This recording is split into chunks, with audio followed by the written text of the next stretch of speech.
चलिए बात करते हैं। ईरान पर अमेरिका की नेवी का डेटा लीक करने का आरोप लगा है। हजारों अमेरिकी नौसैनिकों की जानकारी ऑनलाइन लीक कर दी गई है। साइबर हमले से वॉशिंगटन में इस वक्त हड़कंप मचा हुआ है। ईरान समर्थित हैकर ग्रुप पर जांच तेज की गई है। अमेरिका ईरान तनाव अब साइबर वॉर में बदला है। वैश्विक सुरक्षा एजेंसियां इस वक्त हाई अलर्ट पर हैं। तो अमेरिका और ईरान के बीच में तनाव अब एक खतरनाक मोड़ पर पहुंच चुका है, जहां पर पारंपरिक युद्ध के बाद अब साइबर वॉर ने वैश्विक सुरक्षा एजेंसियों की जो एजेंसियां हैं उनको हिला कर रख दिया है। ताजा घटनाक्रम में ईरान समर्थित हैकर ग्रुप पर गंभीर आरोप लगे हैं कि उसने अमेरिकी नेवी से जुड़ा संवेदनशील डेटा लीक कर दिया है, जिससे वॉशिंगटन में हड़कंप मच गया है। रिपोर्ट्स के अनुसार हजारों अमेरिकी नौसैनिकों की निजी और सुरक्षा संबंधी जानकारी ऑनलाइन सार्वजनिक कर दी गई है, जिसकी पुष्टि शुरुआती जांच में आंशिक रूप से भी हुई है। इस साइबर हमले के बाद अमेरिका की खुफिया और साइबर सुरक्षा एजेंसियां अलर्ट पर है, जबकि राजनीतिक हलकों में भी भारी हलचल देखने को मिल रही है। माना ही जा रहा है कि यह हमला सिर्फ डेटा चोरी नहीं, बल्कि अमेरिका की साइबर सुरक्षा क्षमता को अंतर्राष्ट्रीय स्तर पर चुनौती देने की रणनीति है। इस बीच ईरान के अंदर भी सत्ता संरचना को लेकर बड़ा बदलाव सामने आया है। रिपोर्ट्स के अनुसार इस्लामिक रिवोल्यूशनरी गार्ड कॉर्प्स यानी कि IRGC अब देश के अधिकांश नीतिगत फैसले ले रही है, जबकि सुप्रीम लीडर मुश्तबा खामेनेई को केवल औपचारिक रूप से जानकारी दी है। बताया जा रहा है कि मार्च में सुप्रीम लीडर बनने के बाद से मुश्तबा खामेनेई सार्वजनिक रूप से लगभग अनुपस्थित हैं और उनकी भूमिका सीमित होती जा रही है। इस पूरे घटनाक्रम में इस्लामिक रिवोल्यूशनरी गार्ड्स कॉर्प्स के प्रभाव में तेजी से बढ़ोतरी देखी जा रही है, जिसका नेतृत्व इस समय अहमद वाहिदी कर रहे हैं। इसे ईरान की सत्ता व्यवस्था में एक बड़े पावर शिफ्ट के रूप में भी देखा जा रहा है। अमेरिका और पश्चिमी खुफिया एजेंसियां इस साइबर हमले को गंभीर सुरक्षा उल्लंघन मान रही है, इसकी तह तक पहुंचने की कोशिश कर रही हैं। वहीं ईरान की ओर से आधिकारिक बयान बेहद सीमित है, लेकिन संकेत साफ है कि अब युद्ध सिर्फ सीमा पर नहीं बल्कि डिजिटल दुनिया में भी लड़ा जा रहा है।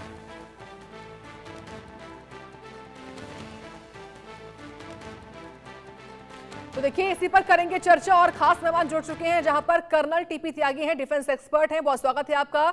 साथ ही संजीव श्रीवास्तव जी हैं, जो कि विदेश मामलों के जानकार है। बहुत स्वागत है आपका संजीव जी भी। कर्नल टीपी त्यागी, मैं शुरुआत आपसे करना चाहूंगी और समझूंगी। देखिए, पहले फिजिकली युद्ध लड़ रहे थे, संघर्ष विराम हुआ, लेकिन उसके बाद अब डिजिटल तौर पर ईरान इस युद्ध को लगातार रखना चाहता है जारी।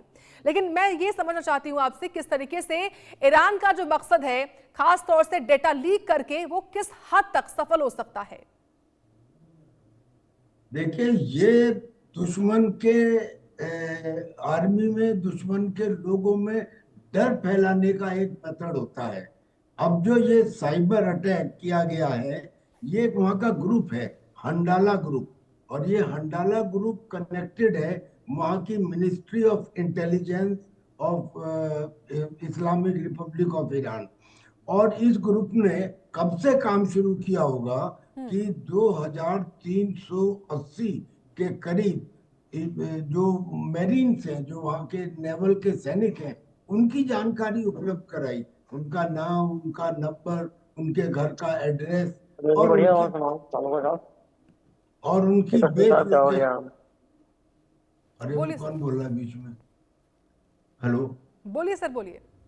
हाँ, उनकी बेस लोकेशन। हालांकि अब इसमें एक बात है कि उन्होंने नाम, एड्रेस, ये तो स्टैटिक चीजें हैं, नाम और घर का एड्रेस या नंबर, लेकिन जो उनकी बेस लोकेशन है वो तो डायनेमिक है, काइनेटिक है, वो चेंज हो सकती है। नेवरदलेस इतनी इंफॉर्मेशन 2300 लोगों के बारे में, यानी कि कितने समय से ये काम कर रहे होंगे, हंडाला ग्रुप में कितने लोग होंगे। और फिर उसके बाद मैसेज दिया कि we have got superior intelligence than America. और इतना ही नहीं, उन्होंने मैसेज में ये भी कहा, ये तो टेलीग्राम के ऊपर उन्होंने इन्फॉर्मेशन दी, बाद में उन नाविकों के व्हाट्सएप के ऊपर उन्होंने एक संदेश भेजा। उन्होंने कहा कि आप अपनी फैमिली से बात कर लीजिए और उन्हें बता दीजिए कि ये आपकी आखिरी बातचीत है, यानी कि आप हमारे ड्रोन्स और मिसाइलों की थ्रेट में है और किसी भी टाइम हम इनका इस्तेमाल कर सकते हैं। ये काम किया। और ये कैसे होता है? ये ऐसे इजीली नहीं होता। ये जब दो आदमी बातचीत कर रहे हो तो उनके साथ बीच में इंटरवीन करके डेटा को स्टील किया जाता है। स्पाईवेयर है, वायरसेस हैं, डिफरेंट मेथड्स हैं साइबर वारफेयर के, जिसका उन्होंने इस्तेमाल किया और ये शो किया कि we are one step ahead of America. अब इतना हो जाने के बाद सवाल ये उठता है कि what America is doing, what America is doing के एक के बाद एक अमेरिका को सरप्राइजेस मिल रही हैं। क्या अमेरिका को ये मालूम है कि आने वाले समय में क्या सरप्राइजेस हो सकती हैं?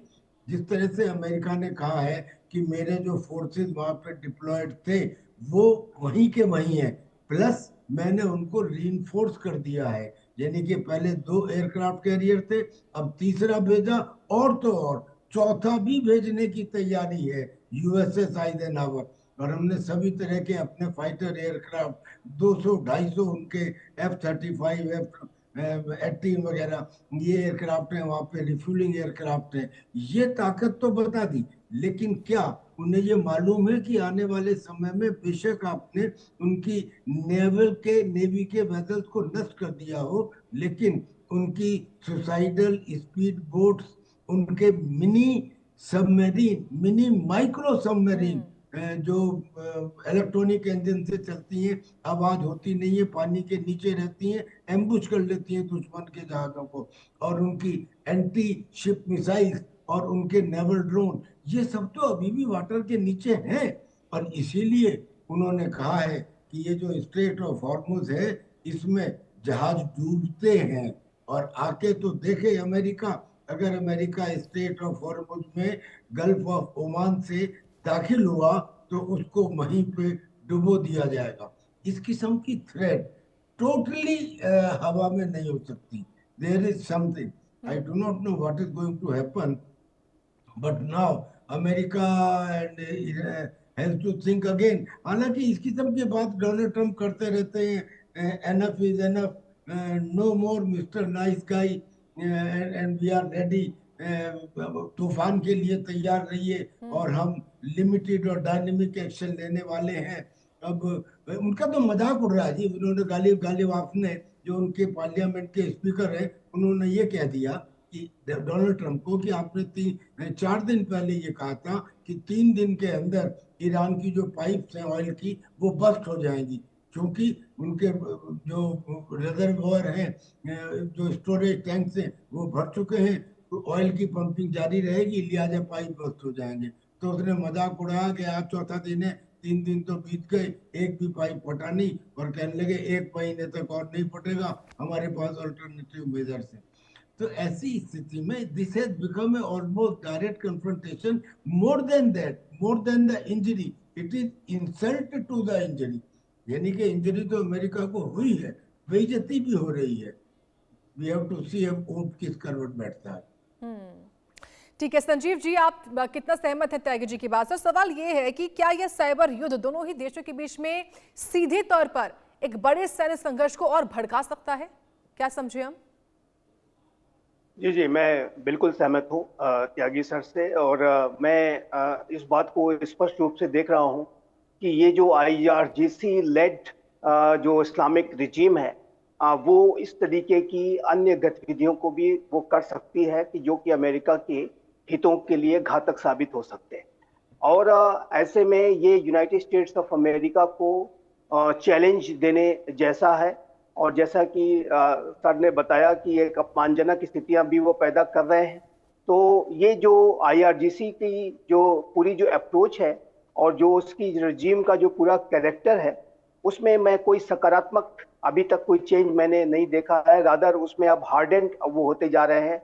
और ज़्यादा पहले तो ये था कि वो एक सिविलियन लीडरशिप थी और एक सुप्रीम लीडर के डायरेक्शन में एक जो सिविलियन लीडरशिप और जो मिलिशिया थी उसके बीच में एक बैलेंस आउट करने के लिए एक थोड़ा अलग तरीके की अप्रोचेज अपनाए जाते थे। लेकिन अब ये जो IRGC लेड अगर ये इस्लामिक रिजीम होती जा रही है तो ये और ज्यादा अमेरिका के लिए और इजराइल के लिए खतरे पैदा करेगी। और मेरा ऐसा मानना है कि यूनाइटेड स्टेट्स ऑफ अमेरिका और इजराइल का जो पूरा एस्टेब्लिशमेंट है, मैं यहाँ पे एस्टेब्लिशमेंट की बात कर रहा हूँ, मैं सिर्फ ट्रंप और नेतन्याहू सरकार की बात नहीं कर रहा।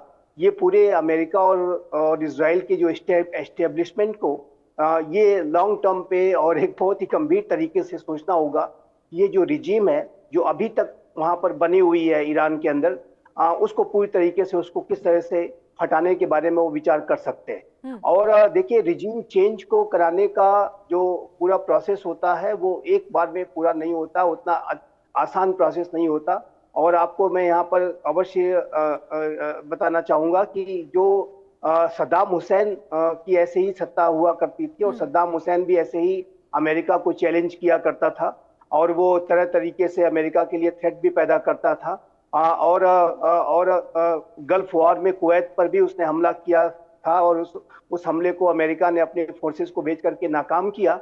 लेकिन सद्दाम हुसैन की सत्ता पहले गल्फ वॉर के बाद बनी रही, लेकिन उसको हटाने का जो पूरा प्रोसेस था, क्योंकि अमेरिका को हमेशा ये लगता था कि ये थ्रेट अभी भी हमारे लिए पैदा कर सकता है, इसलिए अमेरिका ने एक nuclear weapons of mass destruction का जो एक प्रिटेक्स्ट लिया। और जॉर्ज डब्ल्यू बुश ने और टॉनी ब्लेयर जो ब्रिटिश प्राइम मिनिस्टर हुआ करते थे, उन्होंने एक लेते हुए कि ये WMD बना रहा है और उसके ऊपर हमला करके उसकी सत्ता को उसने अमेरिका और ब्रिटेन ने उसको नेस्तनाबूद कर दिया। एक दो राष्ट्र और भी उसमें शामिल थे। तो ये जो पूरी रिजीम चेंज को अगर इस्लामिक रिजीम अगर IRGC लेड हो जाएगी और इसी तरीके के खतरे और अपमान अमेरिका और इजराइल के लिए पैदा करेगी और वो डेथ टू अमेरिका और डेथ टू इजराइल की जो फीलिंग है वो कहीं ज्यादा इंटेंसिफाइड तरीके से वो परस्यू करेंगे। बिल्कुल। और देखिए संजीव जी, अब बड़ी बात अब ये भी है जो सबके दिमाग में है कि क्या अब अमेरिकी साइबर डिफेंस सिस्टम भी पलटवार करेगा ईरान के इस फिशिंग हमलों का, ये सबके दिमाग में जरूर सवाल होगा। फिलहाल बहुत धन्यवाद आप दोनों मेहमानों का, आपने कीमती वक्त दिया है और इस मुद्दे पर अपनी बात रखी है। चलिए बढ़ते हैं आगे, बात करते हैं एक बड़ी खबर की।